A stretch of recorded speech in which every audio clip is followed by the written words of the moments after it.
All right, guys. Hey, Bob here. Welcome back to the channel. If you haven't done so already, come on, man. Do me a solid. Hit that like and subscribe button. Follow along. You're going to want to see some of the future of the content that comes out in this King of the Street series. Right now, we're just going to go through a few things. It's winter. Yeah. It's too damn cold for me to get out on this thing, get out on the streets like some of the other YouTubers are.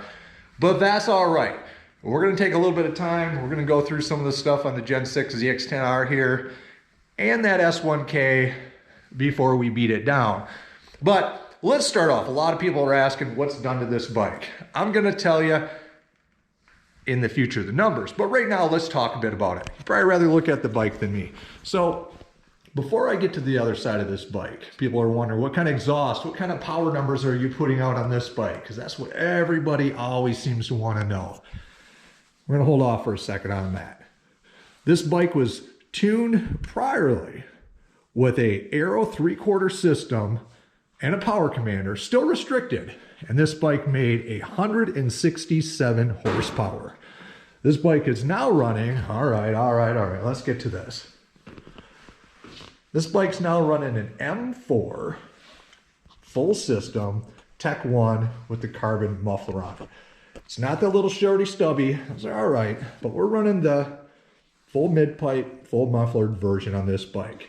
This bike is now fully tuned through the ECU, unrestricted, and we are running a Sprint air filter. Now, sidebar here on those Sprint air filters. So we've got some people, we've got some YouTubers out there saying the Sprint air filters, they don't do the job. Get it out of there. Get this multi-$400 air filter. Yeah. Nonsense. I've got some content. I'm going to show you what people are doing wrong, some tips, some pointers and things, and why that Sprint air filter works just fine.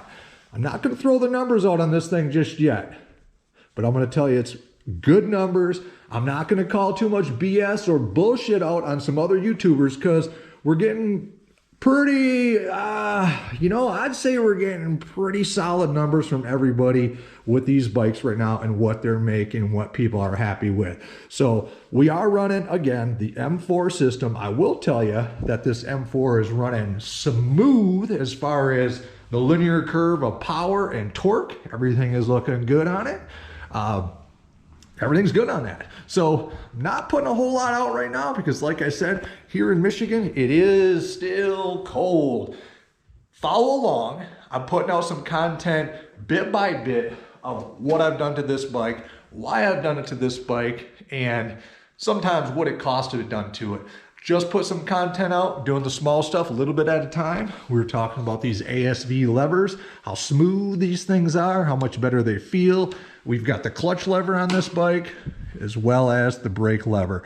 So one by one, we're gonna be going through the things before we start getting to the numbers of what this bike makes and how you can get those numbers and how you can make your bike faster with no more money involved. I've got some things that you guys are going to be able to do. You're going to be blown out. Now I'm not talking BS in the BS zone here. You're going to be blown out by what I tell you, how you can make this bike, or even maybe your S1K that's about to get smacked down, faster. So go ahead, hit that like, subscribe, follow along, stay tuned with this BS zone and this King of the Street series, and tag along, keep following along. Give me a like, give me a comment. Let me know what you think. Am I talking BS? Am I talking out my? Or do you agree? So thanks for watching.